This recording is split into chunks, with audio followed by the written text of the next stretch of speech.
This is the first one I've done where I'm actually in it, so it's like just really funny. I did kind of think it was funny. I don't know. I really like playing Soch, and she's really good. But I love Ashe. Like I don't know what it is.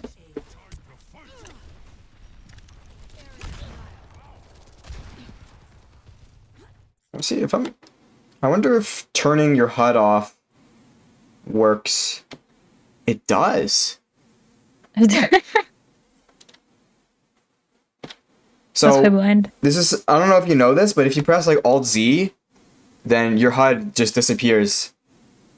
In like all modes, even like supplementary stuff, even like the menus. This is something that's retold me, and I'm like, holy shit! Like this is actually game changing.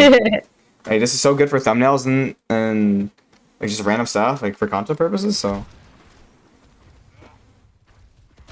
but unfortunately, it gets rid of all like the health bars and stuff. So you don't get a ton of information out of it. Dynamite's a little bit preemptive. Yeah, I was hoping to catch a soldier with that. So your monkey's gonna clear the height. Right on point. I go clear the second height. Yeah, you're looking to catch him. I also, for some reason, I thought you were jumping on the soldier, so I was trying to dynamite him. He was burning.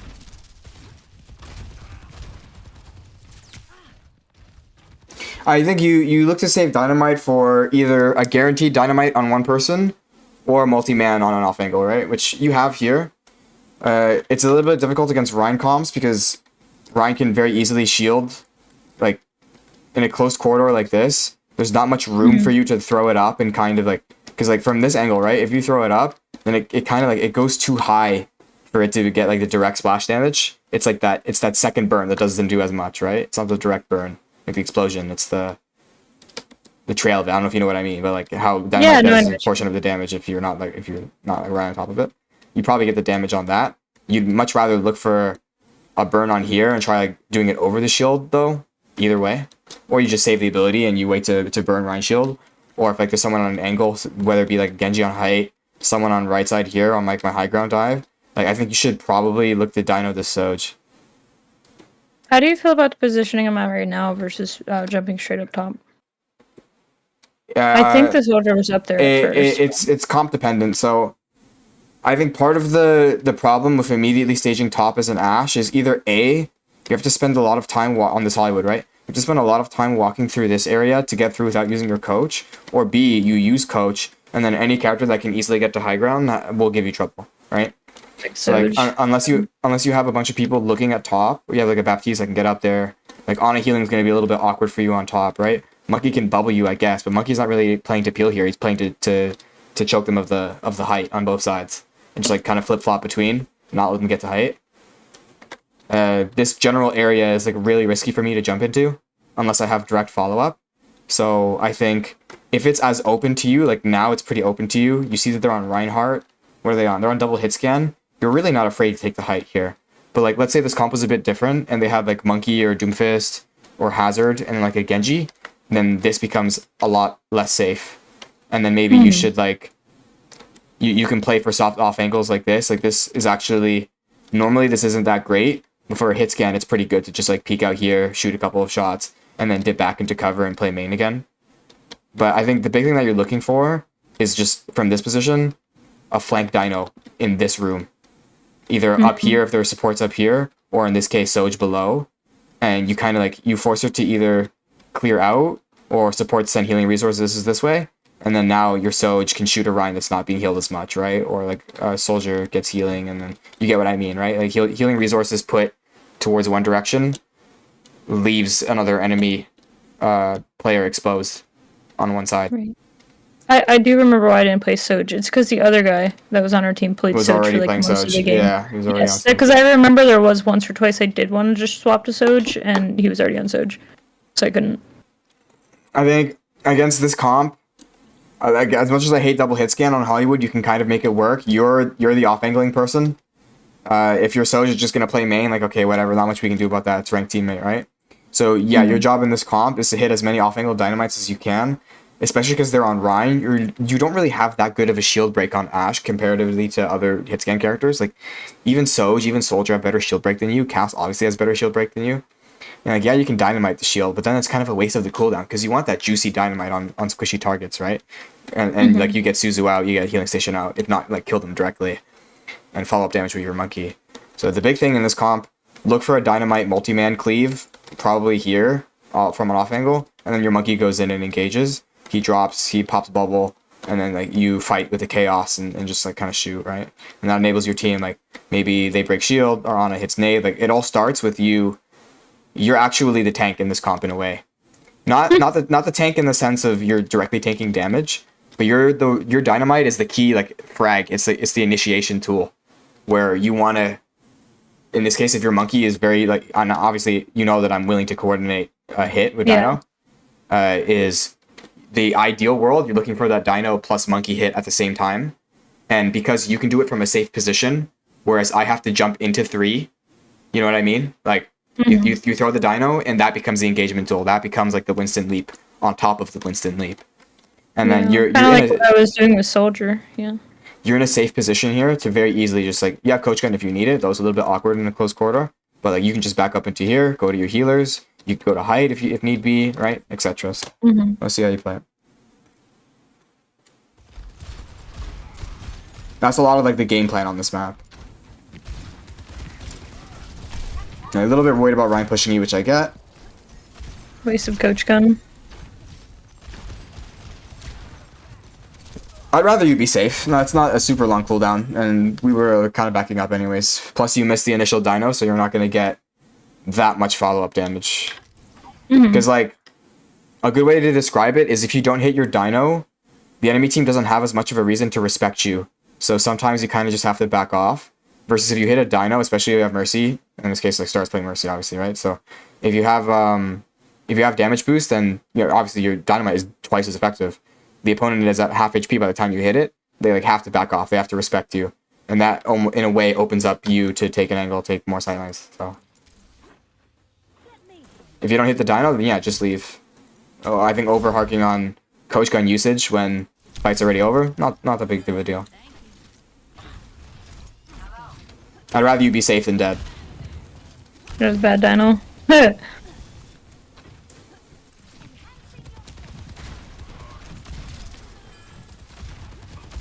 I hate trying to hit Kiri. Let me see. Gosh.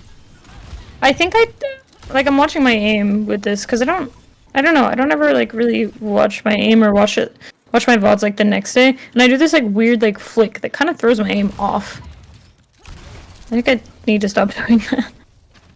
Unironically, I think playing Tracer in, like, I don't want to say, like, I don't want to be a Vaxta Aim Labs Andy, but I think playing aim trainers is hit scans. Like, hit scan players are addicted to aim trainers, and it is blown out of proportion how useful it is for sure. But, like, I think just being comfortable constantly aiming is something that will help you a lot in the long run.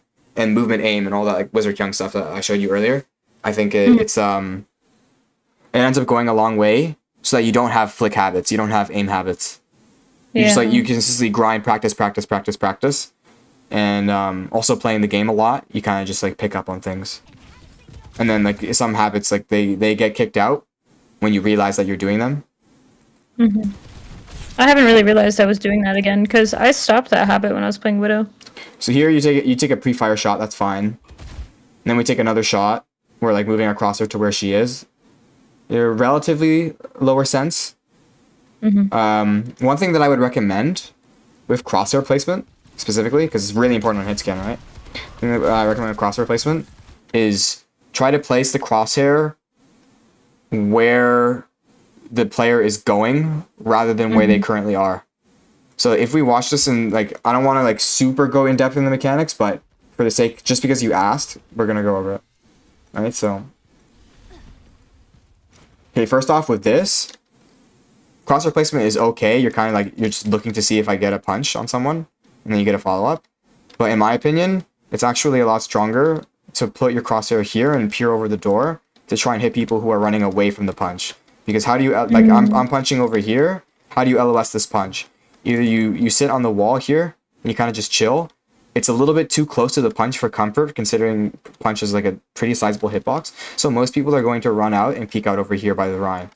And then if you realize that, you get a very sexy dino here. Like a 4-man potentially dino here. And you get a good sightline. Maybe you get a cheese, like a couple left clicks or a headshot right click, right? So this is it's something to think about. You want to... Maybe I could force Suzu. Yeah, here you want to kind of cut them off by using your damage instead of following directly up on the Doom Punch. Not that big of a deal, but it's something to think about. And now we go for the crosshair placement itself that I wanted to talk about. So just shooting Rhinesteel, shooting Rhinesteel. And we notice that Kiri's over there. You see how the crosshair is lagging behind a little bit? Versus, you see how your crosshair is placed like in the middle of this box, like this here. If you place it here towards where she's going, then she has to stay in the box or she takes a headshot. Now let's see if she, in like 0.5 speed, does she move past the box? Yes or no? Let's see. She moves past the box. So, using people's predictable pathing against them mitigates the chances of just like randomly missing shots sometimes, while also making it easier for you to hit the shot because you're not really aiming, you're just waiting for them to fall into your crosshair, right? It's less aim intensive against players who move in this way. So it's very easy for you to farm people just by putting your crosshair in places where you know they're eventually going to be. And if they don't, well, hey, you're a hit scan, you're all the way over here. It's not like you're risking that in really anything by doing it, you know? You still have Dino, you still have Coach Gun, you still have time. If they don't do it, then you're still looking down at them, and this position as a Kiri against a pocketed Ashe is a pretty difficult one to peek in, right? Like this is, if you're a Kiri in this position, this is uncomfortable if you're pre-aiming as an Ashe down the corridor. This is crucial for Ashe macro in general. Not just this situation, but you're going to encounter this a lot on these like close sightline maps, but there's a lot of high ground and they have to respect you, is trying to force as many of these situations as possible where the opponent feels pressured to peek a corner. You know what it is? I think about that when I'm on Widow, but for some reason when I'm on Ashe, I don't think about the like pre-aiming. You're still a long-range hit scan. You're still a long-range hit scan. Your headshot with headshot dino combo, headshot into immediate left click or left click into headshot with pocket just one-shots people, you know? Like it's very impactful damage. And then you see I go in here and then I like split half of the team off, but from you there's not as much of a follow-up because I think you've already used Dino there on Rhine Shield again. I did, I wasted it, yeah. If you throw it here, then it would probably hit both of them. It wouldn't do the max damage. Maybe you do max damage on Soj, but it wouldn't do max damage on both, right? Or you could throw it here, maybe get Suzu out or CP out. It's kind of like when you told me about on a nade to like use that like with the engage, and that helped me a lot. I'd never really considered that for like other cooldowns.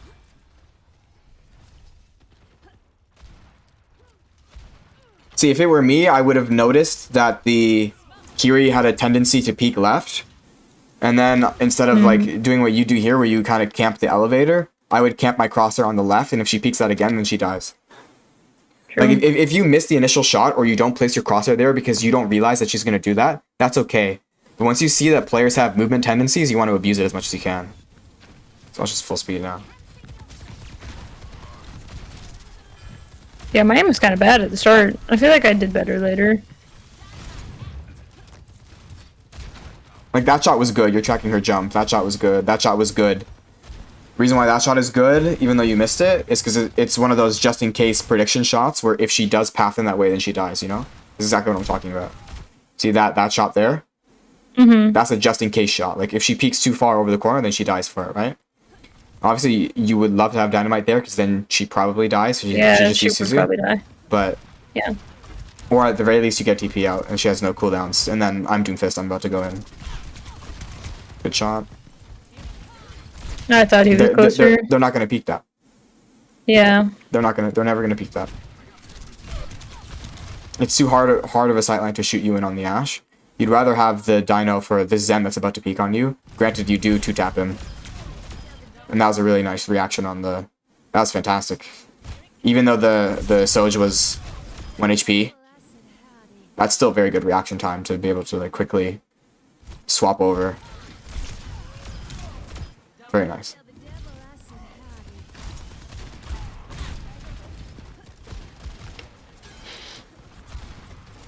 From here, you actually don't want to play main anymore if you don't have to. So here you see that the enemy team is like swinging in this general direction. Like they're going to go fight me, right? And you just got to kill.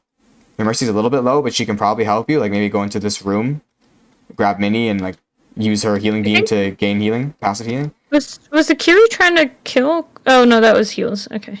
I was like, was she trying to kill Star? Yeah, I was worried that Star was gonna die. I think so. Then yeah, you can peel off to kill her. But like my point is that you go in this general direction, right? Like once the map is flipped enough to the point, like if you look at the current game context, you see me over here fighting off a Rhine, like getting this attention out, right? And the soldiers in this general area. If you, I mean, it's tough because you want to fight the soldier off too. But I think generally speaking, when the map swings so wide, then you can actually flip positions and play off of this high ground. Or if you're feeling a little bit safer, then you can play this area and just like poke the soldier here and then throw a dino over here, right? Wouldn't Coach Gun hurt? Like, wouldn't Coach Gun like put me in that predictable pattern for the soldier? Because I feel like good soldiers can like laser me if I try to go up there. If he's not there, more so what I mean. If he's not there. Oh, I could have thrown dynamite there. I think saving it's okay. She's low HP. I thought the Ryan was about to pin me. That's why I jumped. But basically, it's like I was on second thought, because you know, soldier there. Yeah, it would be easy for you to die to that, but I think setting up the kill box in your room with this Mercy there would have been nice, just to get the last couple of people out, and then make you're on point. Now we're getting the cap. You kind of want to peek out and poke whatever is available here. If you want to 3-on, then you can 3-on as well. Really not that pressing. I mean, we just like super duper won, and they're not on a particularly fast comp, so it's unlikely that they're going to go for a recontest, if they even can. Mm-hmm. My mistake is dying at half HP to one shot, but if I hit that punch, I would have killed too. That was too close. Yeah, close range duels against Soj. I should have backed up when I saw you die. Generally, you lose these against Soj. The angle is a good idea if the Soj is not here. So if you get, like, you can catch the Zen by surprise. If we look back, imagine the Soj isn't here. This is actually quite nice, right? Like, the Zen is in the middle of firing, and he has his head exposed there. So that, like, is a flick shot, and you missed the headshot, but, like, still. If the Soj wasn't there, you could have thrown a dynamite, and he definitely would have died at that HP. You know? Mm-hmm. But because the Soj is here, it's very risky to go on a flank like this, unless, like, you have to already be on this while I'm punching in. Right. So that, yeah, I feel like I should have backed up once I saw you die. Once you see me die, you can still peek this angle, but you peek from this position. You throw a dino in the corner and use your headset. This is really crucial, Ashe. Use your headset, because dynamite is so strong at dealing with people who just walk from cover and like try to spam you in medium range, right? You win this because you have the pre-peeking advantage, because you can throw dynamite in a corner when they walk up to it and they're half HP. They start to do on half HP, or they have to leave. And here you hit the headshot and you try to track her. You do actually a pretty fucking good job at tracking her. If you were playing Tracer here, this is fantastic. But you're playing Ashe. Yeah. But just be a bit careful.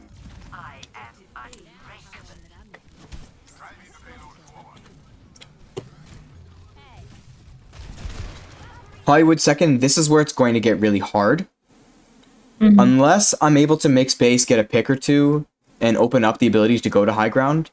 Because you're in a mobile hit scan that has to use cooldowns to get up there, or walk really slowly up to the elevator, it's really difficult for you to really do anything outside of soft off angles and throwing dynamite on high ground and like kind of chilling on cart in the current circumstance. This is why dynamite. on high ground maps, hit scan on defenders is so much stronger than hit scan on attackers. Like, if you think a sniper map like Junkertown, Havana, right? Hit scan is really strong on attackers, especially the Widow, because you can just like grapple from spawn, land a shot, switch. You know, if you die, you're right there. You have respawn advantage.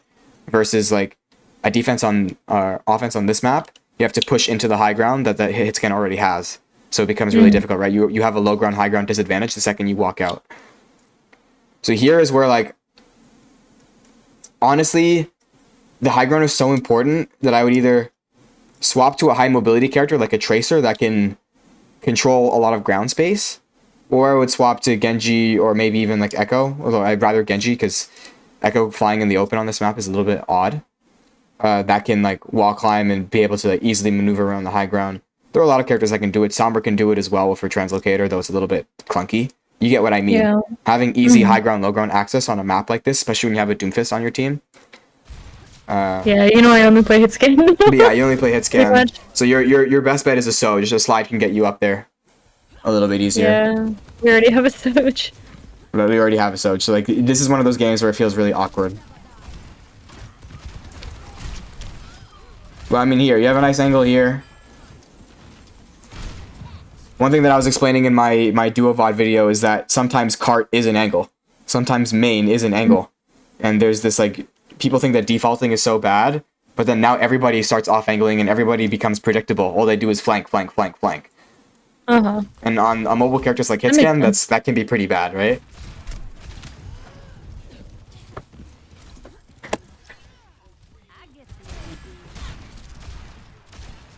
Yeah, this is normal, and then we're gonna swing. I like the steepening the angle on top. Again, I don't know why. Yeah, you that was waste. Just way too many wasted dynamites. Way too many.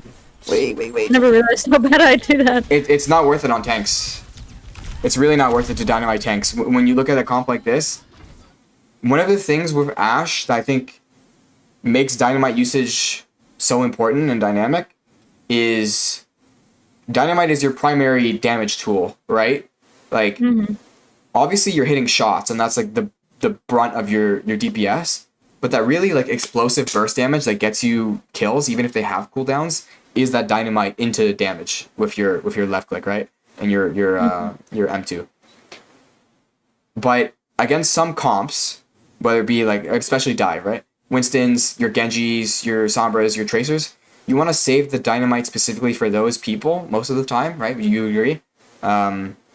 Yeah, right. Because That makes sense. saving the dynamite gives you a way to fight them off when they're on top of you. Because if a Genji is like looking, if you're here and a Genji is here and you're looking at them, that's a very favorable trade for you, even if he has deflect, right? Like you're playing at your optimal range. But if a flanker comes onto you, then having having dynamite for them, kind of like fends them off. It's the AOE, because it's hard to hit shots as Ashe close range, and you're a very immobile character, and it's easier for the enemy to hit shots than it is for you. Having that AOE is really important, right? But the reason why I mention this is that in a comp like this, especially because it's Hollywood second, you have high ground advantage. What the fuck is a Rhine going to do to you? Yeah, true. You know, what is an Ana going to do to you? Throw nade from low ground? No, they have to go to elevator to contest you. All of the characters on that comp have to go to elevator to contest you. It's unreasonable that a Kiriko is going to wall climb up and start shooting you, right? Like, majority of the time, you won't get contested. You can throw as many aggressive dynamites as you want. So, in this comp, you need to maximize that. You need to maximize, because the Ashe is a very greedy pick. Does that make sense? The Ashe is a very greedy pick. Is it? Yeah, in this circumstance, it's a greedy pick, because what it's Because like Genji or something would be better. Yeah, what it's essentially saying is, like, if I were you, is you guys are not going to clear me on top, so I'm just going to keep throwing dynamites on you and skill check you until you show me that you're able to go to high ground and mark me off the cart, right? Or off the height angle. Like that's why it's a greedy pick. Like this pick, it's not on this map. Generally, it's not fantastic unless you're on defenders, and even then, sometimes the Widow is more valuable. Like the direct, like high ground to high ground trade here, a Widow sometimes can do a little bit more damage, but Ashe does get the multi-man on high ground here. On defense, on offense, she gets it the other way around too. But like, I don't know. I think part of it is just being double hit scan is a large reason as to why it's such a problem, because it wouldn't be as much of a problem if you had a Tracer that could just chill on cart and then kind of contest height, or a Genji that contested height, and then you as the Ashe that opens you up to go to high ground in a way. It's kind of weird to describe, but right. Sense. I feel like that Bob was bad too. Yeah. It was the same thing that I was explaining to the cast player in that duo VOD too. If like sometimes the spacing ultimate is only really getting you cart push, and you would rather. That's not horrible. Like it's not a terrible usage of Bob, but you would rather have cart push, and you're also contesting like a hotly contested fight, where like if you're using Bob when the enemy team is either A, regrouping, or B, don't have really an intention to fight at the moment, then yeah, it's kind of just chilling there, and everybody decides to like gentleman's agreement not to fight for 7 seconds while you guys push the cart. And if there's like a tracer or something, then they'll just like stall on cart, and then maybe you get like recall out or something, right? But like that's not really fantastic for an ultimate. You'd rather use it to force enemy ults out or force enemy like a ton of enemy CDs out. It's specifically like use Bob. The way I see Bob is either an engagement tool or it's a mid-fight, like let's extend the fight and give us a 6th player and like make them worry about something and just like create chaos in the mid-fight, right? You don't really use it pre-fight just to like have it there. You use it with the intent of initiating. Yeah, I think when I threw that Bob, I immediately thought to myself, I was like, wow, that was bad. I think I knew that one was a mistake. Yeah, I think you either need to know for 100% certainty that a fight is about to happen, or that a fight is already happening to justify using Bob, or like you think that the Bob can kill multiple people. If you think the Bob will be there just for pressure's sake, then I'd rather you save it. But also, it's really dependent on your team ability to follow up. Sometimes it's just not going to work. But the good thing about Ashe is that, you know, it's a DPS ult. It's not a Lucio beat. It's not the end of the world if it doesn't get that much value. You're not losing too much sleep over it, right? Versus you're losing a lot of sleep if my Nano Doomfist doesn't work. I don't think I meant to fall there. Yeah.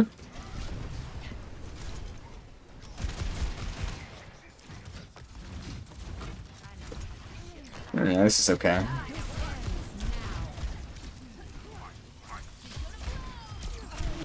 Yeah, just Dino is really lazy. Not bad. Could not hit her.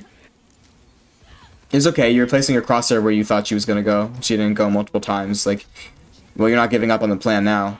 If you do, you could risk over-flicking and then dying to her, right? So it makes sense. And you're still moving, like, you're still ADing. You're not oblivious, is my point. Here, you really should have stayed. Like, even after that, I'm pretty sure you leave here. You really could have stayed. Okay, your Mercy left you. Okay, that's why. Yeah, but I think she was battle mercying. Okay, that's not your fault. Never mind.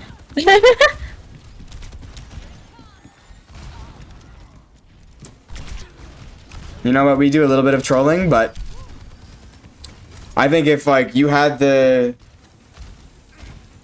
obviously like hindsight and it didn't happen, but if you have the Mercy and Ashe stacked here, and then maybe we can drop off here once the map like kind of flips a bit and we get like some picks, then Dynamite plus Mercy Pocket here plus a Doom causing some chaos could get a lot of picks, and then we're like still pushing the cart, right? So yeah, it would have been really nice. Just ended up not happening. It's fine. I mean, but there's nothing I could have done. Nothing you could have done about that. Yeah. Okay. I just mentioned it because I remember playing and I thought that it was because you had just like left because you were worried about dying. And looking back on it now, it's like, no, that's actually not the case.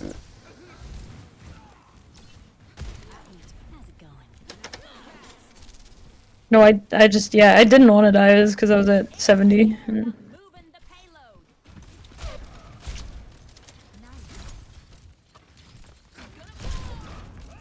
I think that was just to build the ult charge there. Yeah, that's fine. If you know you're not gonna get a particularly valuable one, then this is okay. This is trolling. I literally threw with that Bob. I panicked because I did not expect them to be up there for some reason. I actually got jump scared. I think when you play with head. Okay, you definitely play with a headset. I don't even know why I'm asking that. You play with a headset.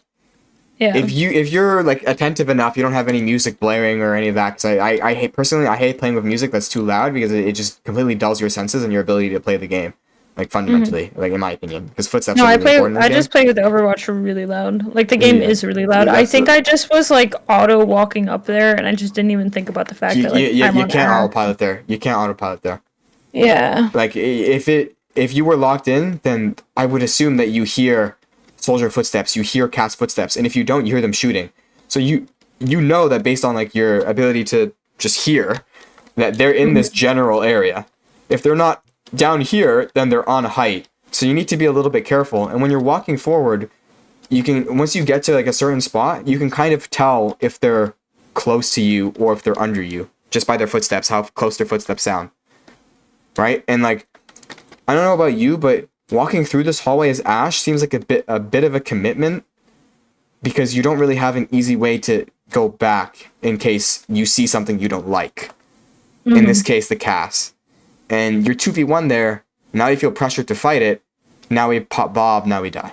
You know? Yeah. It's like, this is avoided if you take a little bit of your time to maybe, from this position, peek out and see if they're on something, or like listen and see like, oh, the footsteps, like, are they there? I don't think I can see from there, can I? The top part? No, I don't think you can see from top, no. But like more so before you even get to top, you do a little LOS check. So like what you do is you throw dynamite here on the Rhine, and then you shift it up, right? So you went without really taking the time to see where we are. Granted, you could have people to say to comp to you that there's people on top, but you'd rather know yourself than rely on. No, yeah, that on I don't randoms, want. Because I mean, you know, I solo queue a lot. So yeah, so I think you would want to peek out before you commit to going high ground on Ashe, unless you have a pocket or something that can like justify you playing it very greedy. Because this is very greedy to do alone. That's a play that you make to like ego your opponent. Obviously, you didn't mean to, but you get it.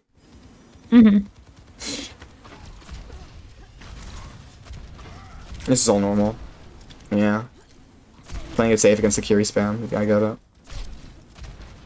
Yeah, harass. This Ryan can die.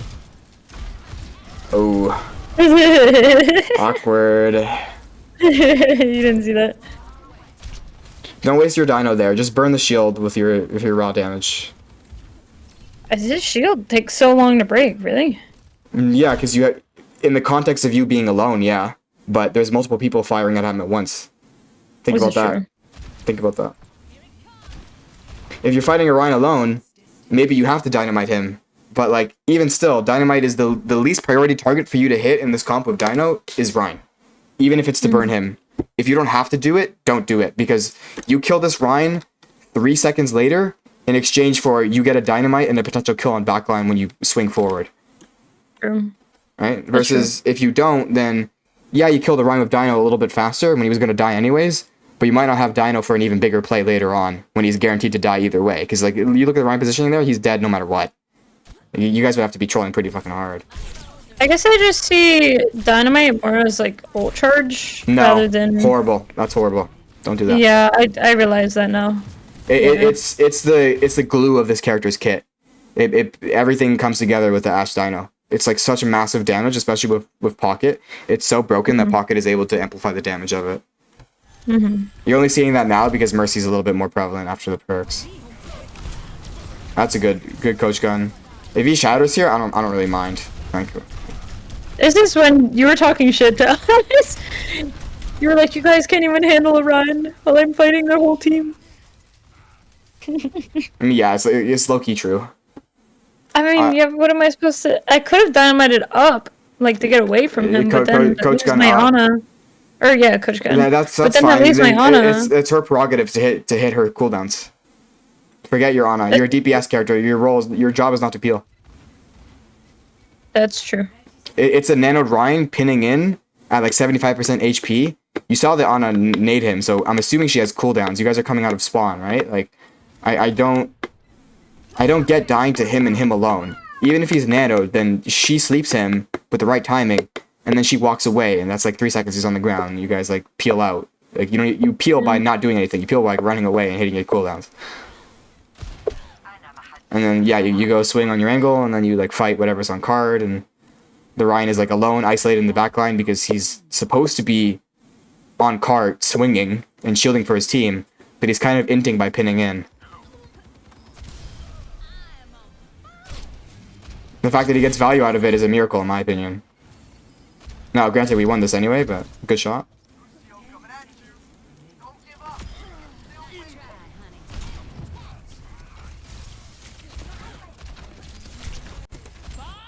Here I would swing out. Swing out left side. The reason why I say this is, even though this is a good position, you get a nice bob here, you have a solid enough angle down main. Against it specifically as a counterplay against the Tracer, putting a clip into you. If you go into the left side... all I could think about was getting Bob, though. So Okay, is it worth to take the time to rotate? it is. Remember that you can bob bob here and then walk. You know, like bob doesn't have that much of a cast time. It's only 1 second. It's like build bob, blah, blah, yada yada yada, bob, then go. If your mindset is get bob on point as fast as possible, because I get it, it's OT, right? You want the bob advantage. Makes sense. But think about the bigger picture, right? Would you rather you get bob but you die to the tracer because like you're in a spot like this is a very if I'm tracer in this position here and I'm not getting cleared out like she is right now, I don't know why she goes to fight the Lu. If she goes to fight you here, if I'm this tracer, I'm killing you. Like straight, like look at where you are. Look at where the tracer is. She's very, very close. If she's like here and she decides to fight you instead of Lu, that's a clip into you.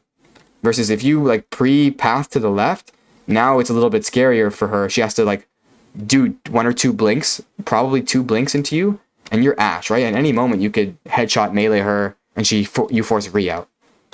Like, you want to create as much separation in these very close, like, OT fights on point with a Tracer, any flanker hero.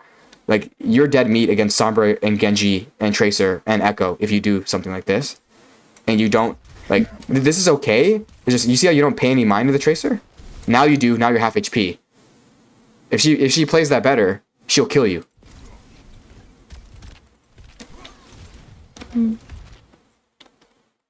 So, there I'm okay tossing Bob, tossing Dynamite on point, but I am in the mindset of I need to create separation.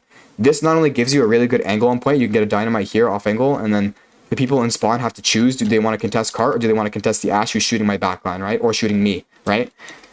Well, it also giving you protection against anyone who comes as a flank from left side spawn, their side, onto you. It just creates as much separation as possible. That's what you want. What you want. Minimizes the chances of you dying while also increasing your offensive potential. Granted, it ended up not mattering that much in the end. Bob and point was good. Dynamite on the Rhine was solid there because in OT you're not really picky about what you dynamite in OT. The sightline is so like bad that you kind of just take what you can get, you know. Mm-hmm.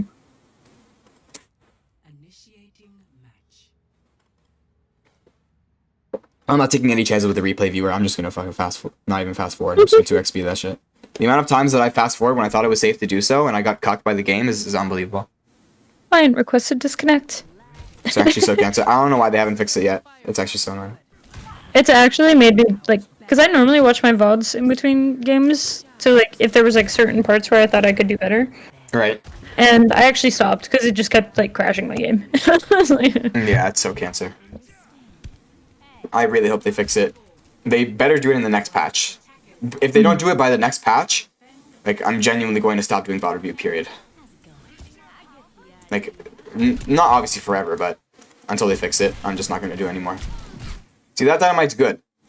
That Dynamite's good because it hits multiple people, you're doing it from a safe spot, you have cover to back into in case things go awry, and you also still have a sightline that you maintain. So you can shoot them while they're burning. Oh, now he's on Genji. Now he's on Genji, right. That's something that you need to think about. Your positioning changes depending on what the character the enemy team is playing is on at the current moment. Mm-hmm. And even if you roll out in a position that's favorable, if they end up going into spawn and swapping something different, that's something for you to think about. If you realize that they're on something that you didn't know that they were on, like maybe the Genji was hiding in the corner, that's something you need to think about. Good shot. Very good. This is all good.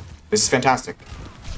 You realize that the Genji is there, you coach gun away after killing the soldier, you don't greed on the angle, you get a pick, you get dino value, the dino is on the Sigma is good, she is low, he's going to back up, I force Suzu, he's out of position, he's dead. This is all good, this is all fantastic.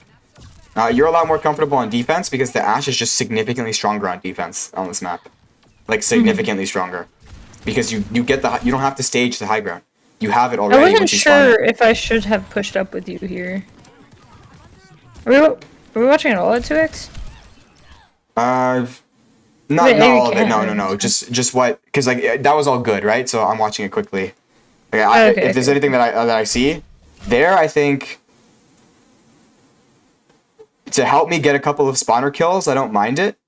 It's just it's a trade-off. So if the spawn kills don't happen, if the spawn kills don't end up happening, and either I die or we don't get anything out of it, now you're pathing back, and the enemy team's gonna have time, and you don't really have time to get to high ground without investing your coach gun. If you invest your coach gun against the Zarya Genji, you're gonna get eaten alive, right? The Zarya will just bubble the Genji, and you'll kind of get fucked, right? That's what you're thinking about, right? So you end up going to the second height, which is appropriate because you want to still be on height, but create as much separation from the enemy team as possible against the comp with Genji and the Zarya synergy. So this all makes sense. As to whether going there or not is a bad decision, again, it's just trade-offs. So if you get the picks, then you get a massive spawn hold advantage, right? And you can just flurry them with Dino after Dino with Pocket, and you have a Sojourn. Remember that you have a Sojourn on your team too.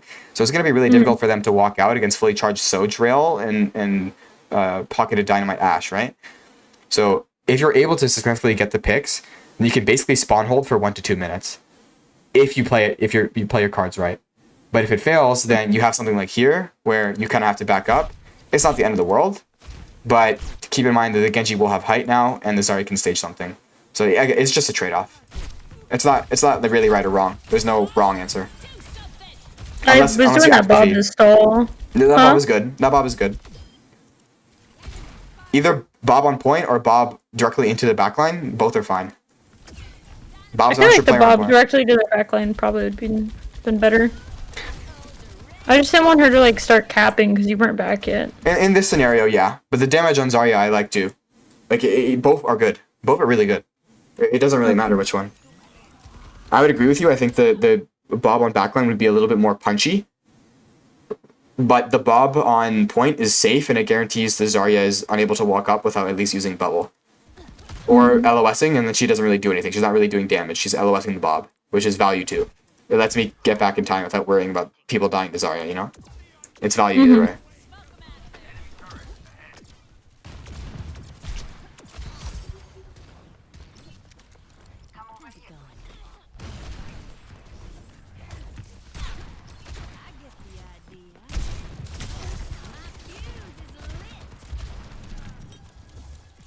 Here, I think, sometimes you can let me know if you want shield in a certain spot, and I'll give it to you.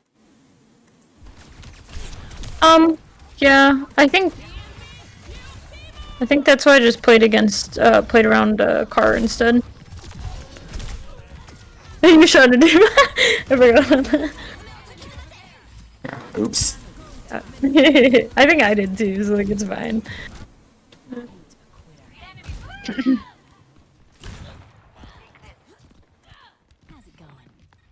Yeah, pushing that far up generally isn't good. That's low-key my fault because I'm used to egoing people in Plat Diamond. I don't think they'll actually push me with ults for pushing that far. But on the Sig and Ashe, they're very immobile. It's very easy for them to just get caught up for trying to go for a spawn camp like that at an unreasonable time when the ult economy is favoring the enemy team because they have used ults. So coming back from spawn, coming from this angle is not terrible. Just have to be a little bit careful of characters like this that can actually 1v1 you on the close range. If you watched my mage review, did you watch my mage review? No. I only watched reads. Okay, one thing that I mentioned in it is that generally against Kiriko, or characters that can like blow you up in the close range, you don't want to take duels in these like small corridors or you'll end up dying like that. A more advantageous duel for you would be more open space against the Kiri, because then you have more ways to maneuver around the kunai. Versus like the Kiri, her hitbox is harder to hit than you. She has Suzu and she can TP out. Like there's no risk for her going for this play. You kind of just have to respect it. I was trying to help you on point. Do you think it would have been better if I went like up the stairs instead, even though it would have taken longer? Like here? Yeah, because when I first went over there, it's because you were still on point. I think so. Yeah, I think so. Yeah, I think this angle is only if you know that no one is going to be here. This is an aggressive angle. The only reason it doesn't work is because Kiri obviously clears you out. But if no one was there, if this was like a little bit lower of a lobby, or if there was no one here and you like maybe like their Kiri died or whoever was going to mark this angle is dead, then you can force it. Especially if you have a mercy pocket or you have someone like a deep support to +1 you here. Now you're a lot scarier, you know. Or you could just use it to like just poke for a little bit, throw dynamite, and then coach gun out and leave. But try to make your escape very quick against a comp like this. Make your escape very quick. The safe option for you, like, because this is the more aggressive play, the The safe option for you is to just walk up here, shoot a little bit down main, and like throw a dynamite or something. Maybe go upstairs. Maybe you're a little bit worried about poking through here because you could just take any amount of spam through the doorway. But you have Sigma shield usually. Also, I'm pretty sure this is bullshit. Okay, never mind. It was another rock. But one rock, I hit him, and then my orbs didn't kill him. Because like they bounce and like hairbox shifting because of the rock passive that has more stun time. It kind of like fucked me over. But yeah. Coming back from left there isn't wrong. It's just risky. Oh, basically that was what I mean. It's just. I didn't even think about the Kiri there, to be honest. Like, you're super right about that. Yeah, those close corridor encounters, Kiri is really strong against like almost all DPS characters. She has. I shouldn't have dropped here. Yeah, this is trolling. This is Giga trolling. You know that though. Yeah. You really should die for this. I do. Yeah. I remember that. As soon as I saw the Kiri there, actually no, as soon as I dropped, I was like, this is a bad idea. Also, against the Genji stuff, be careful against swinging really wide on the first high ground here, because think about it. If Genji or anybody goes through elevator and like forces you out, especially Genji, because he can just very easily go up from the high ground. He doesn't need to take elevator. He can just wall climb and get up here to contest you, right? You either A, die, B, get forced off of high ground, and now you're scrambling on low ground, and Ashe on low ground when people are looking at her is exactly what you felt there, right? Yeah. It feels really awkward. You have to use CDs to get out, and it's scary. You're really scared. And then that makes your team is going to try to help you, and you're going to end up just doing nothing but bleeding resources and killing yourself in the process and like delaying your death. And even if all goes well for like staying here for too long, you probably have to path out this way. And Ashe, this is really slow. There's a chance that you can end up dying. So there's a certain like mental limit in my mind of how long I can be here, depending on where my team is positioned. Like if my entire team is holding this space, okay, maybe. If I have a Sig shield to shoot through and like peel, maybe. But sometimes you kind of just have to respect a comp that can get to high ground to contest you and play this area and play for dynamite on card. What did you mean by swinging wide exactly? Do you mean that spot that you were just showing me in the corner there? This high ground is effectively swinging wide, yes. Okay. Because like think about it from a Genji perspective, how easy it is for him to go over to high ground here and just wall climb and harass you, right? If you don't have a pocket with you at the time, like if you're alone, it's really scary. Like against a good Genji player, you just lose. Like the close range trade. He's able to get up to you without taking that much damage. He can go through this way and wall climb up. He could go through left side, depending on where you are, and then go up through this building. And if you're over there, it's a lot more difficult for him to get to you. You want to, again, you want to maintain the distance between the Genji longer than dash. If a general rule of thumb against the Genji, if he's within dash distance, you're too close. I see. That makes sense. Essentially, just try to make it hard for him to force an engagement close range onto you. And also remember, the same thing I said earlier about Dynamite, your Dynamite is the thing that keeps him afraid of fighting you.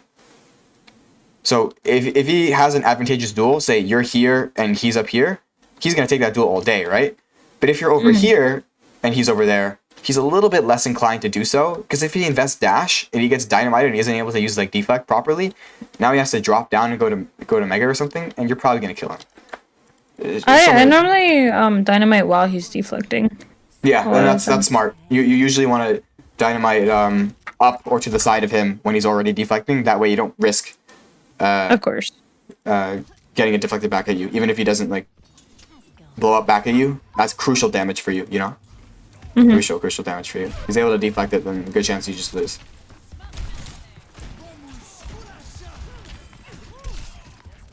Also, greed your coach gun against Genji.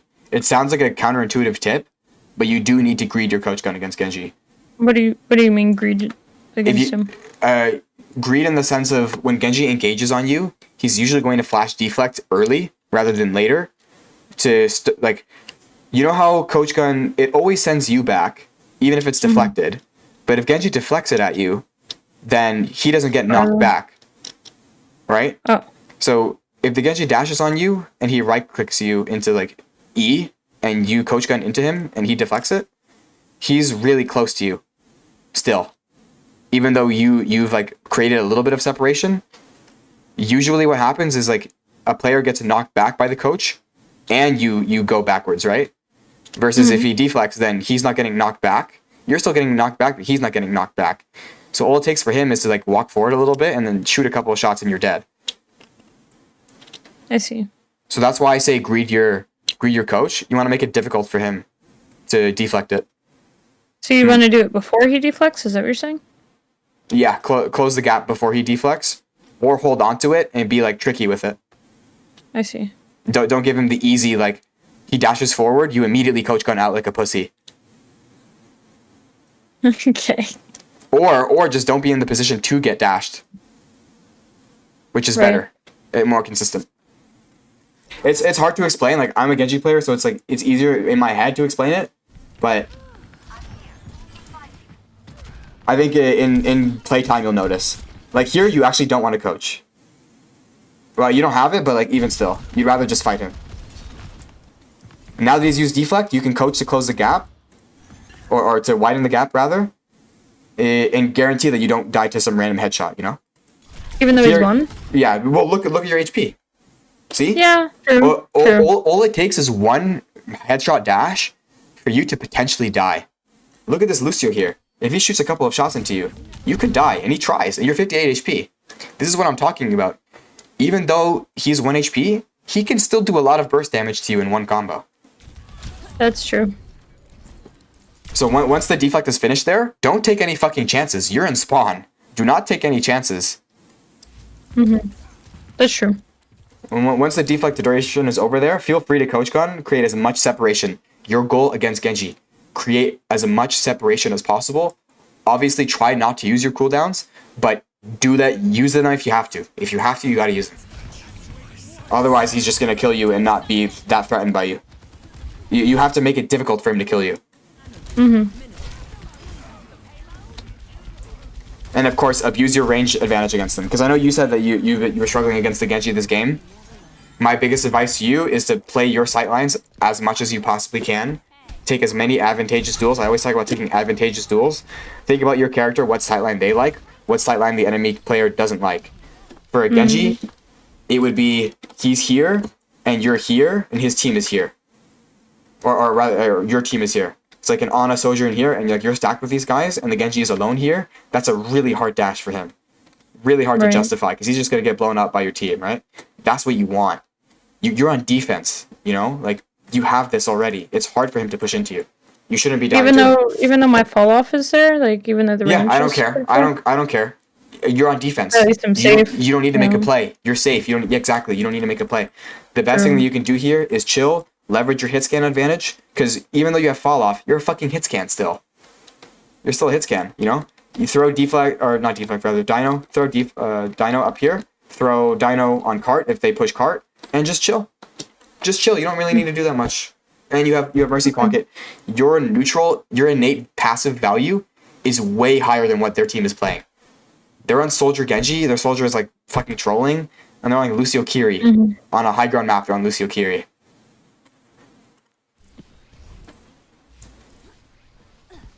Like, against the Brawl, if they're not actively running you down on height, you're chilling.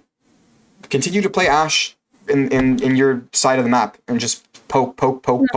Just spam until it gets you. What about when you're here? Because like you're right there, right on tank. When I'm here, you can justify it a little more because Rock gives you that extra layer of peel, and you're able to like peek from this position, and I have shield for oncoming damage, so you just justify this position a lot more when you have people stacked with you. It's aggressive, and it's usually for when the team is coming out of spawn, but you also have to be in the mindset that you're ready to rotate out in case things get hairy. You can't stay here for very long, usually. Unless you get kills. Like, unless you're literally, like, unshakable in this position, the moment any, like, people breathe on you, you should probably leave. Or people are, like, you can tell that people are about to set up a dive on you, it's better to leave. You don't want to take chances.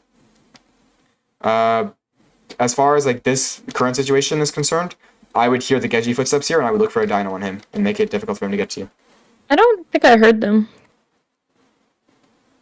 Oh, let's watch my Is he full? Okay. Actually, I want to see if he's... When he walks up. Not right now, but when he walks up. He's crouch watching. See that? See that? Oh, How did I notice then? I don't know. Did I notice? Wait. Yes. Oh, yeah, I did. So Okay. this is good. This is good. Dynamite's a bit early. A little bit early. I don't mind it though. It's not horrible. But remember, now you don't have Dynamite to peel off this Genji. Granted, it's coming back in 4 seconds, but at any point in this 4 seconds, this Genji can engage on you. And yes, he's a little bit worried about Rock, but he has double jump and he has wall climb. There is a chance he can outplay it. True. And again, you don't want to take chances. There is, I would say, from this position, now that you've already used Dynamite and Genji is currently wall climbing up to you, there is a 30% chance, 30 or 40% chance that you die, even with Pocket. And there is a 75% chance that you're going to get CDs forced out, and there's a 100% chance that you're going to take damage. He dashes you, you boop her off cart, or off high ground rather, and now you're on low ground. I'm kind of in no man's land. Versus if you were already, like, by that point, like, as soon as you miss the Dynamite, oh, I need to leave. Like, Lars, I'm going to go play the other high ground. I'm like, okay, I'm ready to back up. You're here, and, like, you're poking them while they walk up to you. So they have to close the gap to get to you. Does that So make sense? should I just backed up sooner? Is that what you're saying? Yeah, like, see, the Dynamite whiffs, okay, this position is a little bit scary for me now. Like, I don't want to be holding this close, because the Genji's going to wall climb up now. I want to leave. Don't force it if you don't have to, basically. Right. Because Yeah, now I fall off. He solo blades me. because now yeah, exactly, you've fallen off of height. And you didn't get that much for it. And then you just died to solo blade because he knows that you've used Coach Gun already. You see how it snowballs? That's a positioning mistake. That's a position. It's not like. It's just positioning. That's it.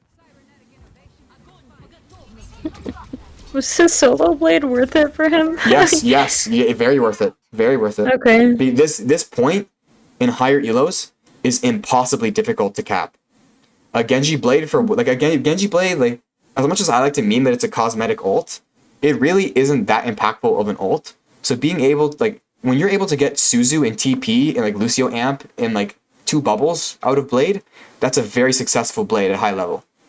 If you're able to get a kill out of it on a map where it's really difficult to get a pick and you're mostly going for trade kills and he doesn't die for it and he escapes and he's still Genji on 250 and there's still a Zarya that just used Grav, like, I love it. And hitscan like against a Brawl comp, Brawl inherently loses to Poke if Poke is able to make proper rotations around them, because they're just taking spam. They're taking so much spam damage before they're even able to get onto your backline, if that makes sense. The ideal way, if you're letting them get onto your team for free, then the Brawl will just brawl you. Versus what you want to do on Poke is leverage your range advantage against them as much as possible, and don't allow the Zarya, don't allow this Genji to close the gap against you as much as humanly possible. You want to maintain distance while still being in a range where you can threaten them with your damage. You want to poke. If I was on Soj, it would be the same thing, right? Same thing, but you have a little bit more flexibility in your positioning because you have a mobility cooldown. That's very good. That's very good, and you get to high ground with it. With Ashe, it's a bit difficult because you're a lot slower, and Coach Gun is a higher cooldown. Right.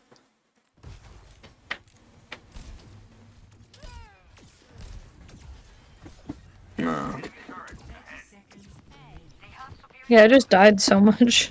Like, think about it this way. If you're here, and the Zarya and her team are coming out from here, who has the advantage? Us, obviously. Us, obviously, right? And if you were playing Zarya here, are you in a position to contest this Ashe? No. No.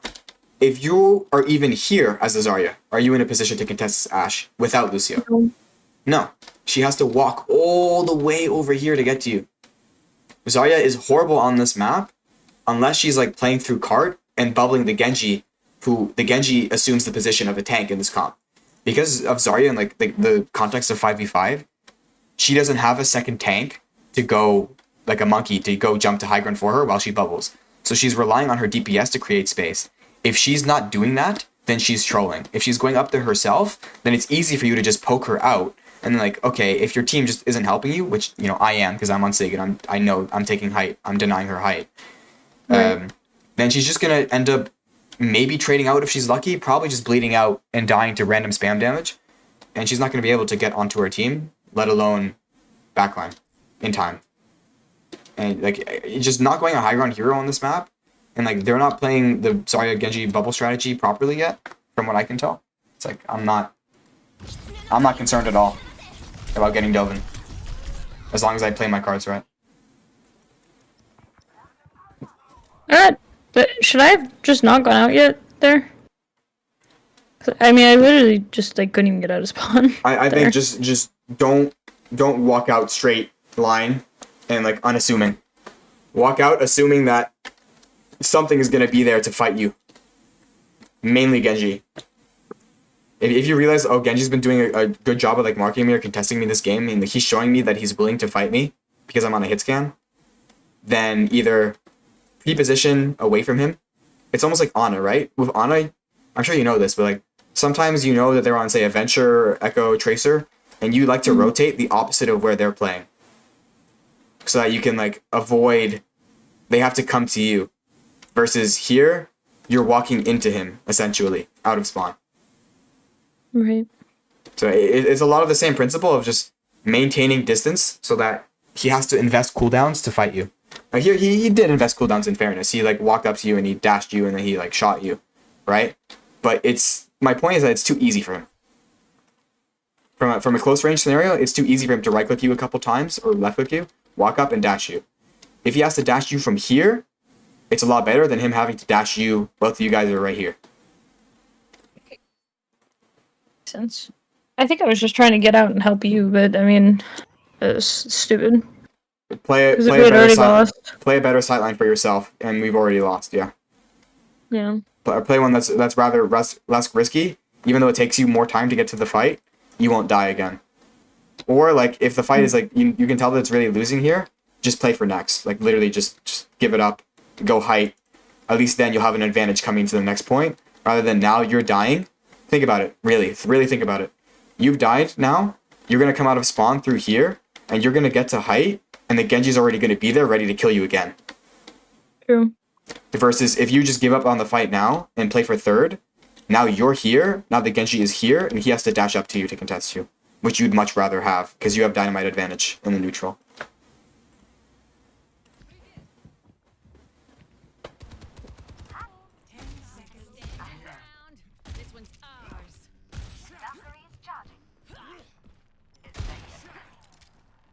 And look, it's exactly as I talked about. The Genji's able to stage to top, and now I have to go to like open up the angle for you. Versus I'd rather be dynamite. I'd rather be contesting Zarya. Not horrible. Sorry. It clears him out. How's it going?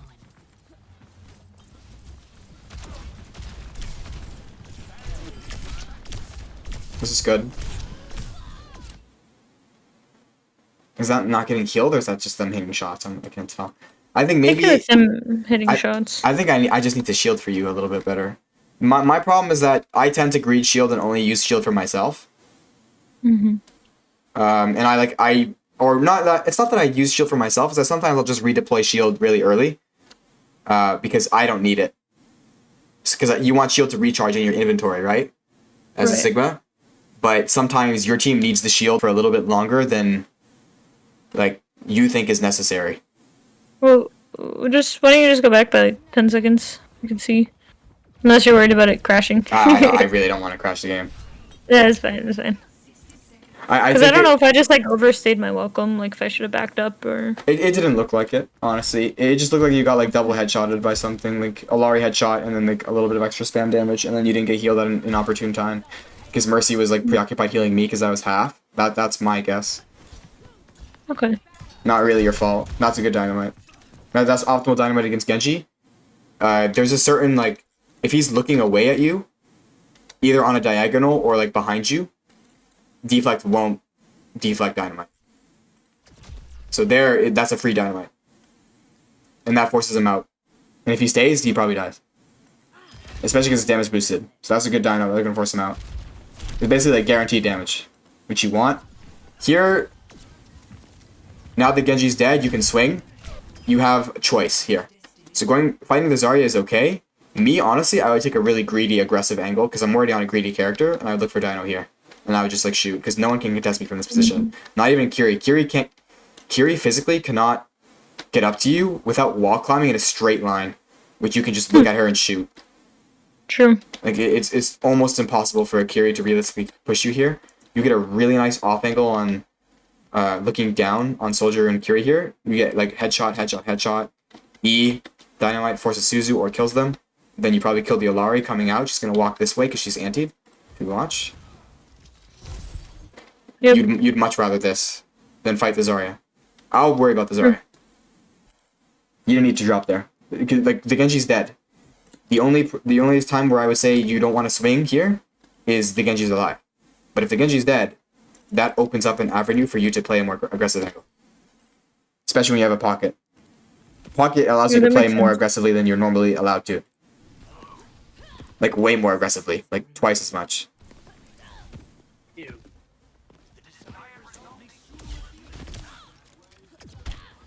That is all.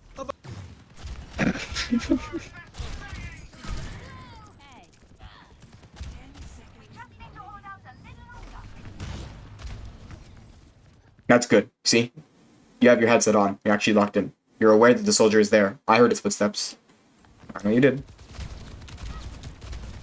Now, shots I sucked, can't hit my shots. Yeah. And then, again, Genji gets a wall climb on you. You see how volatile that is? That's exactly what I'm talking about. It's like you blink and you die. And I don't even think this Genji's that good. So do you think I should have played like farther back? You shoot a couple shots on the soldier. Oh, this is not a good duel for me. I'm out. I'm here.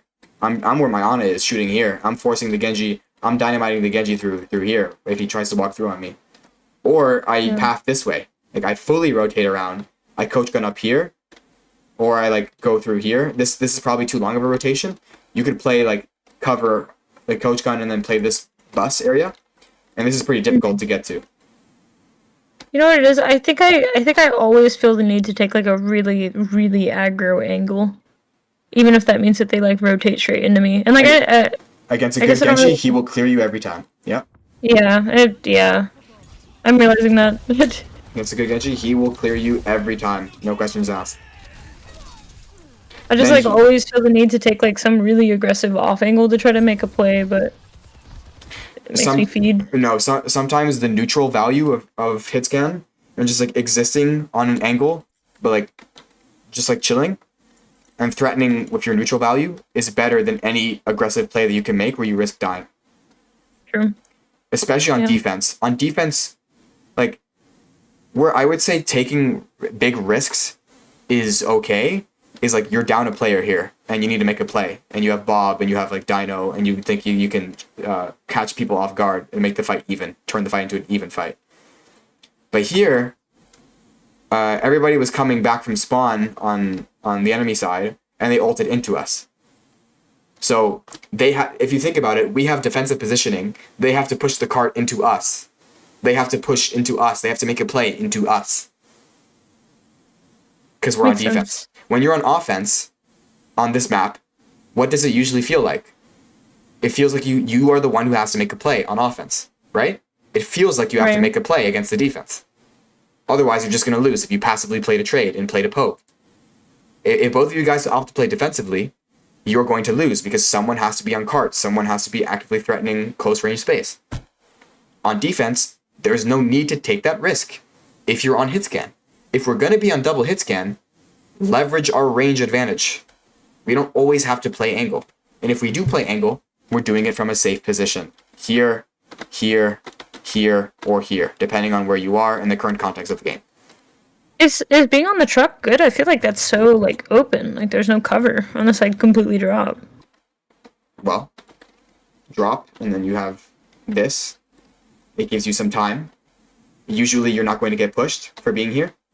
You have... Well, no. have I thought you were saying on the RV, like up there. As Ashe, you can't. On hit scan, you can. If you're like a Kiri, you can. Some heroes can leverage this a lot better than Ashe can. This is more aggressive. I'm more so meaning, like, just in general being on RV. But more so, if you're on Ashe, you could peek here. Peek, peek. And then if you want to rotate, you can. It takes a while, but you can. depending on how close the card is. If the card is here, you can definitely rotate top. And then you get a cheeky dino on here. And you could catch like 3 or 4 people, right? Obviously, you're on right side when the play happens. So what would probably happen is, if I were you, I shoot a couple shots at the soldier. I hear the Genji about to come up to me. I'm out.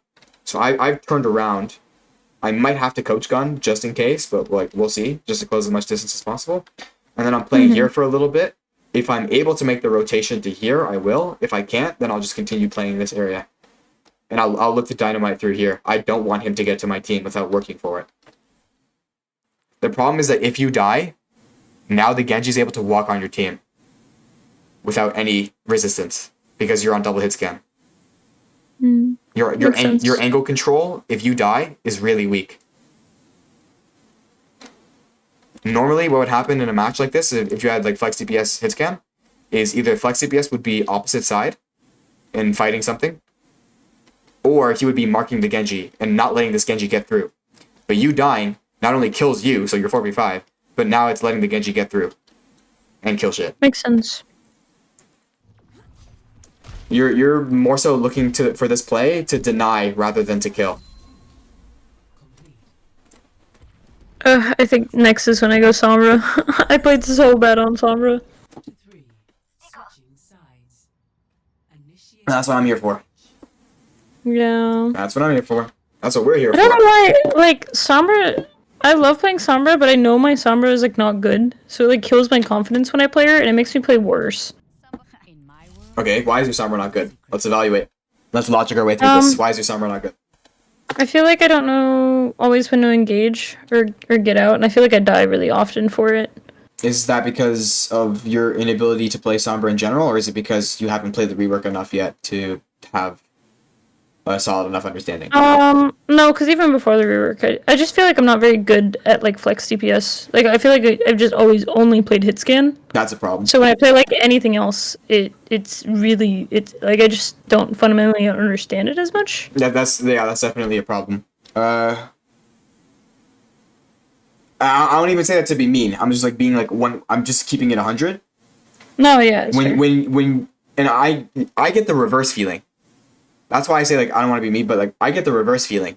When I play hit scan, I'm so used to having mobility, and I'm so used to my job is deny angle, play space, that I'm not used to defaulting.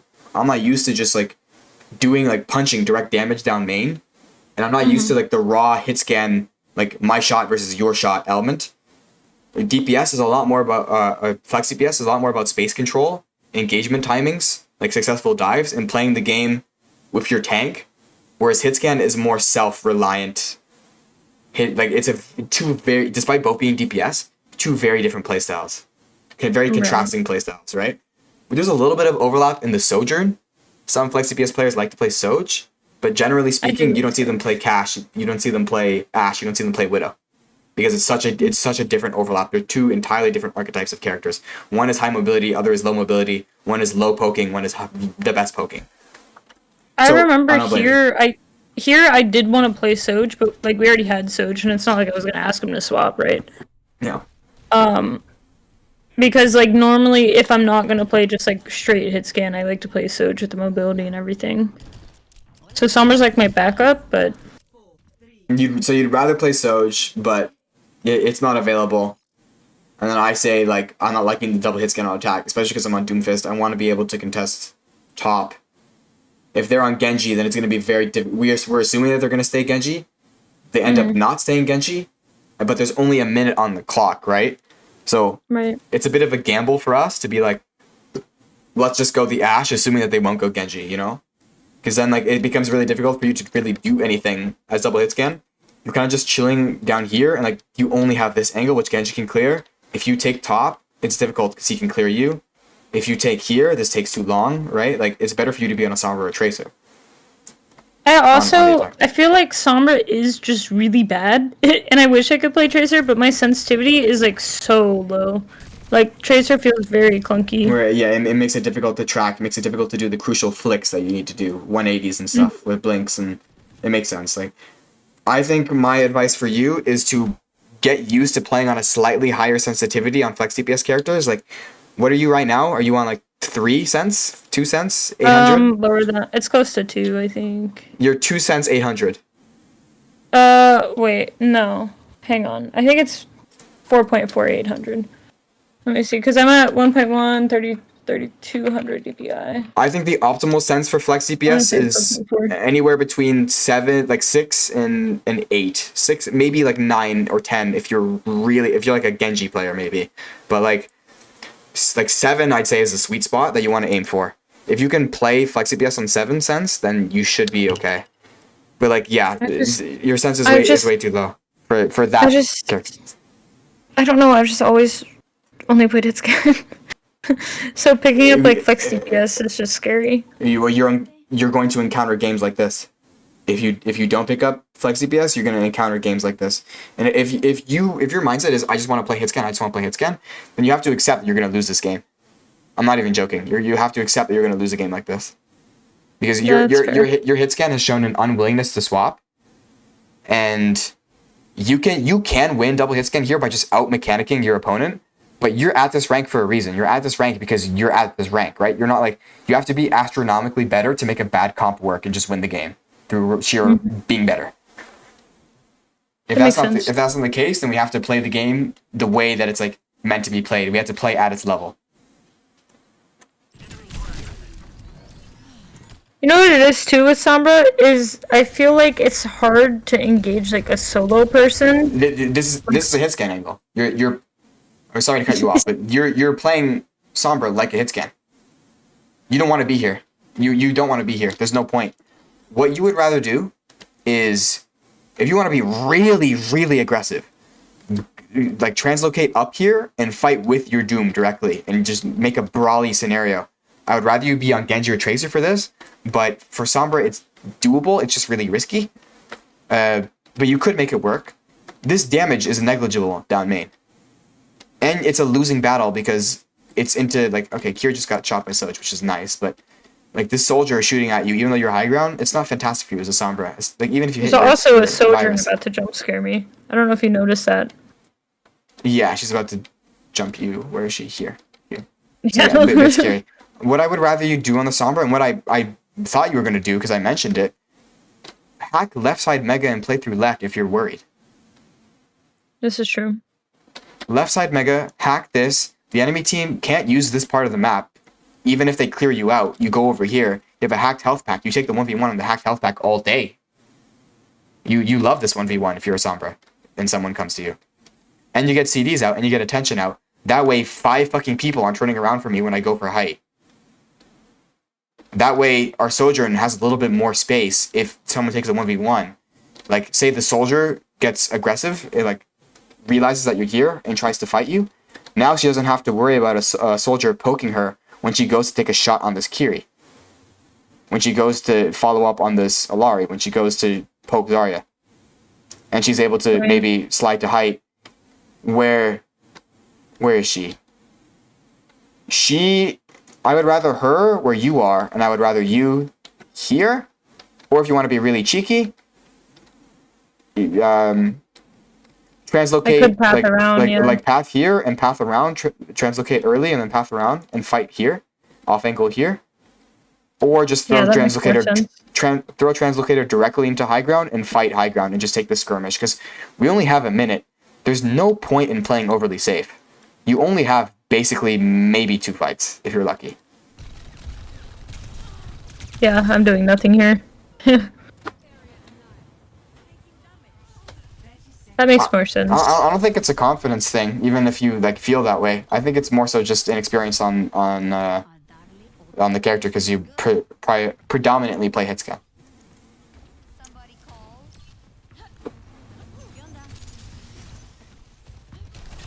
Yo, the large coachings are going crazy right now. Yeah, bro, I'm doing my best out here. See the reason. Is this a recent one? Yeah, this is recent. See, the reason why this feels awkward is because no one's here. Your Soj weirdly decided to come, but there's no Doomfist to detract attention, distract aggro. And there's Where were you? Were you dead? I think. Oh. Yeah, I was. Oh yeah, you were dead. Okay. So you felt like scrambled to touch. The only reason that didn't work is, yeah, because I'm not there. Otherwise, it would, like, even if you died, we'd at least get picks. We'd at least get something out of it. Now, again, I hate the play. I really don't like the play, but it's better than just sitting height, you know? Like, you have to do something. That makes sense. I just feel like when I try to flank or play, like one of the spots you said, it just everybody turns on me and I just die. That's what you There's want. That's what you probably- want. That's what you want. That's what you want. That is what you want. If especially because, like, think about it from my perspective. If you don't do it and you do nothing, now everyone's just going to look at me. Versus if everybody looks at you, nobody's looking at me. Does that make sense? Yeah, that does. So when two people that's what I do on Kiri. So I understand that on Kiri. when two randoms are in a lobby together and they like are able to coordinate and they realize like you have one player in a ranked game, because ranked obviously you're going to get randoms all the time. If you have a player who is able to communicate with you or is showing a willingness to play aggressively and like take space and play the map, then that gives you an opportunity. Like that tells you like, oh, I actually maybe don't need to do that much in terms of kills. I don't have to frag out to win this game. I just need to direct their attention towards me. If I get one or two people to look at me really hard, that's going to drag them out. If I get a kill on them, that's fantastic. Now I can stage with my tank, and it's alleviating pressure off of your tank, alleviating pressure off of your flex DPS, off of your Genjis, your tracers, right? Like, or your hit scan, whatever it may be. Yeah, it's funny because I understand that concept on Kiri, but the difference is Kiri feels safe to do that because I can just teleport out and I have Suzu if I need it. Sombra, you can teleport out. Sombra, you have hacked health back there on left side. It's Yeah, map, but you granted, don't- it's map dependent and it's not as safe, but you get what I mean. It's not dangerous. Yeah. It's not dangerous. It's not. But I mean, but with Sombra, they can see like exactly where you're going, so it feels less safe when I'm used to Kiri, who just like has literally a get out of jail free card. Well, yeah, you're saying that because Kiri is fucking god. That's the reason why. You're saying that Yeah. because Kiri incurs zero risk, and that's like a bad design with the TP. This is normal Overwatch. There is going to be some risk incurred. Like compared to Genji, like let me tell you that going on left side flank for Mega is very safe compared to Genji. It's just because you're used to fucking Thanos. That's the only reason why you're saying that. Not even saying that Yeah, to me. no, It's that just true. It's just true. Yeah, I wish I was good at Sombra because I enjoy like Sombra. I like her character. Yeah, she's fun. I don't. She gets a lot of unnecessary hate. I like her.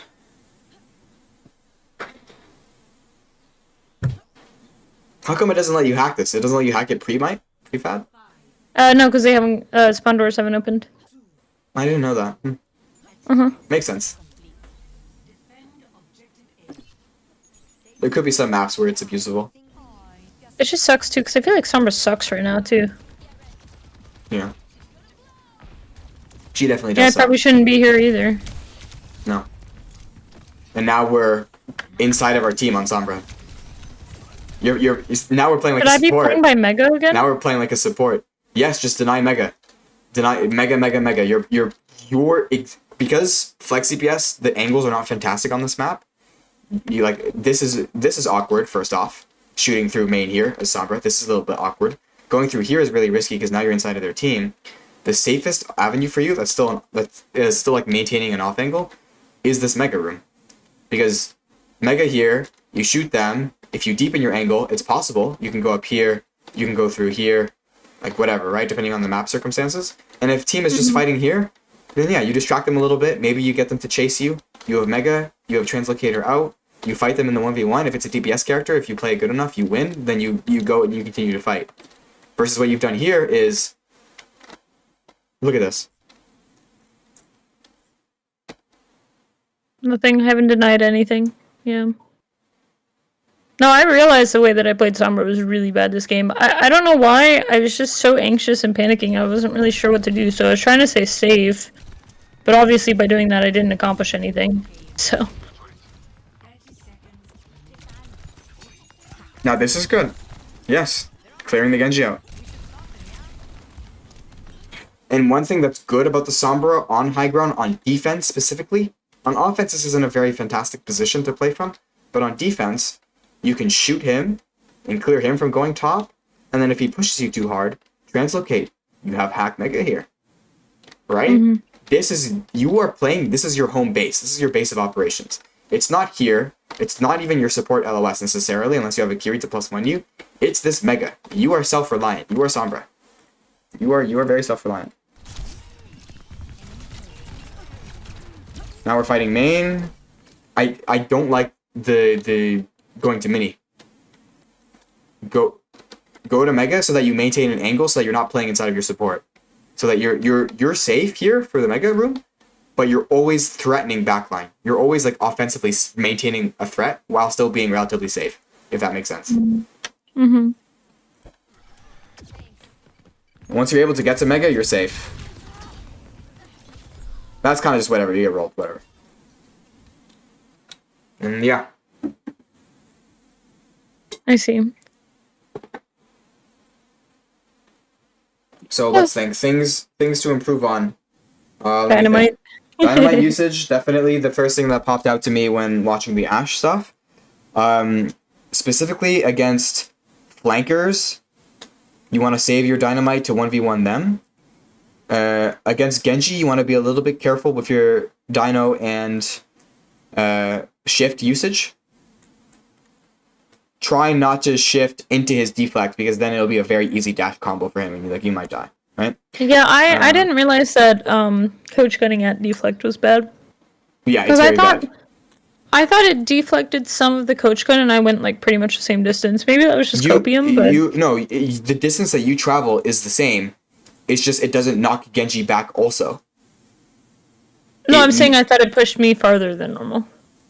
No. Yeah, It doesn't make that much of a difference, no. If any, Okay. it doesn't make a difference. That's good to know.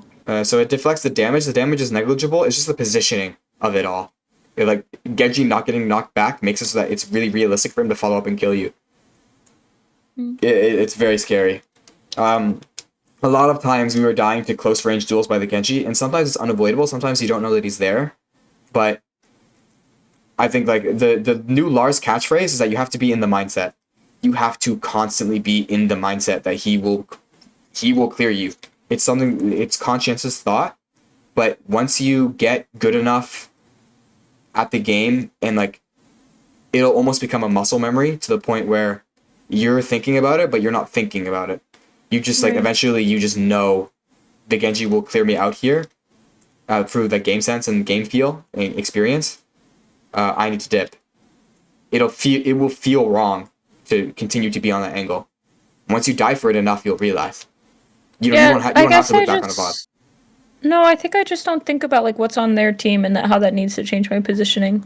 Exactly. You need to Which be is, thinking like, about what what the you're enemy saying, team. What does the enemy team want to do? What way does the enemy team like to attack this map? Mm-hmm. For a Genji, it would be he needs to clear you out, or he needs to go top, and usually you want to be where he wants to go. So he's gonna have to fight you to get there. That makes sense. Yes, it does. So eventually, even if you don't want to or he doesn't want to, your paths, both being DPS characters, both playing in angles you want to be at, are going to intersect. So you will be fighting him, usually in a game. You will be fighting him at some point. And if you have a pocket, you have the advantage. Just not close range. But generally speaking, you have the advantage. If When it on a map like comes that. to when it comes to like calming, I don't know how else to describe this, but like calming my aim, I guess, where I'm not like trying to constantly flick when I don't need to and like whatever. Do you think Vaxta or like Kovacs is better for that? Vaxta and Kovacs will help. Watching as much fucking Wizard Young as possible, as humanly possible. Watch as much Wizard Young as you can. All of the videos he does on aim.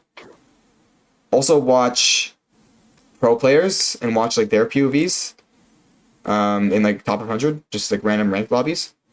And practice thinking about these concepts while you're playing ranked. Right.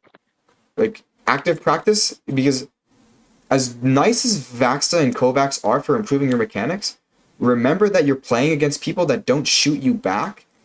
You're playing against... Vaxta doesn't really have that aerial, like that aiming up or aiming down element. Because like when you're aiming down, it's very different than when you're aiming straight at someone. When you're on high ground, the aiming is a lot different. So that's something to think about. Try to do, if you do aim codes on Kovacs or aim labs, try to mix in codes where you're aiming down and aiming up, of course, because Vaxa doesn't really do that for you. I know there's a Pharah and Echo in the sky, but that doesn't really mean that much. Yeah, it's not quite the same. Practicing your tracking with flex DPS characters like Tracer and Sombra actually do a world of a good for your crosshair placement on hit scan, if you think about it. Makes sense. You're able to track them mid shots a lot better. So like, you know how you shoot on Ashe and there's a little bit of a wind up because she has to cock back the gun? In that in between, you could still be tracking your opponent. Versus going for flick aim where you like put your crosshair off of the target, flick back onto them. Put your crosshair off, flick back onto them. That very like flicky style of aim, it's good, but it's inconsistent good. Mm. You want to build consistency. And how do you build consistency? Either A, through tracking, or B, by like pre-placing your crosshair where you think they're going to be. Only flick if you feel pressured, like if you have to get a shot off quickly. Over flicking is really bad. Really, really, really, really, really bad. That makes sense. Like the flick is specifically for you need to get the shot off in time or you could die, or like you need to get the shot off in time because the opportunity is going to be gone if you don't very quickly make this adjustment. I think I need to like consciously think about my aim more instead of trying to like flick at them all the time. Yeah, and also increase your sense. Like I get being like what is it? Is it arm aim? I get being arm aim, but I don't get the sense being as low as it is. I would bump it up to maybe a 5 or like try bumping it up to a 5, see how that feels. Eventually, if you can get to 6 or 7, that's the ideal range. That's the ideal range. I don't really want to do like 7. That's I don't know, because I used to play at a sense like that, and I just much prefer like slow sensitivity. Yeah, and that's totally fine. If you can get a middle ground, then that's ideal though. Like maybe 5, like try 5 or 6, and if you find it uncomfortable on hit scan, you can keep hit scan the same. Just like when you play Sombra or Tracer, it'll help you a lot. If you ever do that. If you just want to go down the hit scan route, then sometimes you have to accept that games like that are going to be harder and like probably lost. Basically, that's basically all I mean. Yeah, I also wouldn't mind picking up like the other types of characters like Mei or Torb or something for like the situational. Especially because they're good right now, but it's just, I don't know. I just really enjoy playing like Ashe, so just my characters, and sometimes like Cass and Widow, obviously. But that's not very versatile, so. Well, I'm not versatile either, if you think about it. You play all of the hitscan characters that are like prevalent. I play all of the flex DPS characters that are prevalent except for Sombra. I play Genji, Tracer. I play a little bit of Sojourn if I have to, Hanzo, and Echo. Right? Like, right. If we come into a map where I need to play long range hitscan, I'm at an inherent disadvantage because I don't have experience on those characters, even if I have aim. For you, it's the inverse. You're used to all of the characters with aim that can plant their feet and shoot. But the second a game like this comes, where high ground usage is very important and mobility is very important, you're just caught with your pants down. Because you don't have the ability to play Sombra, Tracer, Genji, Echo at a level sufficient enough, in your opinion, to, like, climb. And you can play, like, a serviceable Sombra. Yes. But, like, if you play against a Sombra main, shit gets difficult. I'm cooked. Yeah, but that's kind of the funny like balance of Overwatch in a way, where it's difficult to play a lot of heroes at a really strong level, and flexibility is so like openly encouraged. Yet many people struggle to do it because it's so difficult. In the ideal world, you have the hyperflex god who can play every DPS in the game, and mind you, DPS is the role where people are swapping in between heroes the most. Do you think so? Really? Yes, more than like tank. You swap more on swapping on tank is a false garbage plat player narrative. Well, I know that. I mean, I don't like playing tank, obviously, but yeah, you need to swap on tank, but there's a bit too much swapping going on in the lower ranks where it's not really necessary, even if they go on a counter. I just feel like I see more, like even like high diamond, like even like when I feel like I see more swapping on tanks than on DPS. Because you're getting Junkrat one tricks.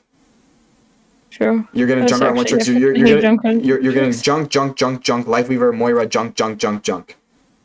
If Sure. if the game is like actually played in like a coordinated setting, if you watch pro play, right? Like unless it's a literal rock paper scissors Mauga Orisa meta, something like that, you're seeing a lot of compositional diversity, but you're also seeing like the DPS play like in a comp game, the core or like the support plus tank are like they're like the crux, they're like the backbone of the comp. They're what makes the composition the composition. The DPS kind of just flex around that to add like supplementary value. So let's think of Mauga, right? Mauga is going to be played with a brawl support backline most of the time. Juno Brig, Juno Ana, kind of, not really that good with the Mauga. More so Lucio Kiri stuff if you're not going to play the Juno Brig. And the comp looks to like run you down, right?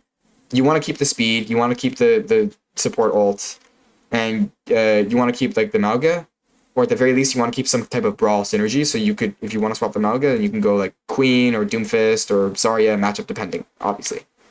Mm-hmm. Mainly Queen, Zarya, or Orisa. Like it's just meta dependent on like what teams are comfortable with. But on DPS, there are a lot of things that could dictate what you play. Is the enemy team on Pharah? Okay, I should go Echo, because that's a very advantageous matchup, also Flyer versus Flyer. People think that double hit scan counters Pharah. In low ranks, maybe, but then you're sacrificing your Flex DPS's ability to contest cart or his ability to take angles. So now maybe it's better for us to go Echo Tracer instead, where we can get the Pharah off of height, and then we can go the Tracer to like, we shoot her with Echo, we don't kill her, okay, that's fine. The Tracer will follow up and kill her from while she falls down when her flight's out. But we also have a character that can contest cart. We also have a character that can do angles.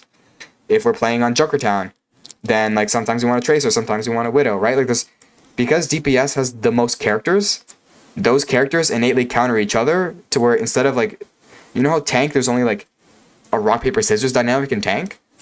Correct, yeah. There's like a rock, paper, scissors plus a million other things, plus taxes, plus mortgage, plus death. Taxes. like I'm not even joking. Like because there is such a unique like skill tree, like flow chart around swapping on DPS that DPS, in my opinion, is the role that is swapping in between characters the most. Not necessarily almost like primarily because of counter swapping, but more so because DPS more than any other role is swapping depending on the situation. Whereas like sometimes you can just play a Lucio into almost everything, and it's pretty all-encompassing. Even like on high ground maps, you can play a Mauga or a Zarya because your Genji can get to height. You know, your Echo can get to height, your Kiri can get to height, your Bat can get to height. Just because you can't, you could be Thanos on cart. That's why Mei is good on Gibraltar, right? Like on Gibraltar is one of those maps that you think you need to go a character that can get to high ground, right? Bap, Kiri, Genji, but like characters like Tracer and Mei are so good on Gibraltar because while all the other characters are preoccupied with height, they're Thanos on cart. Yeah, They're makes able sense. to push the cart really well. So like it's definitely something to think about. Compositional dynamics, definitely something to think about. I can't go too in depth because obviously this is just like a one person review, but I think for the future I should make a video on something like that, and that should be That'd pretty be cool. Yeah.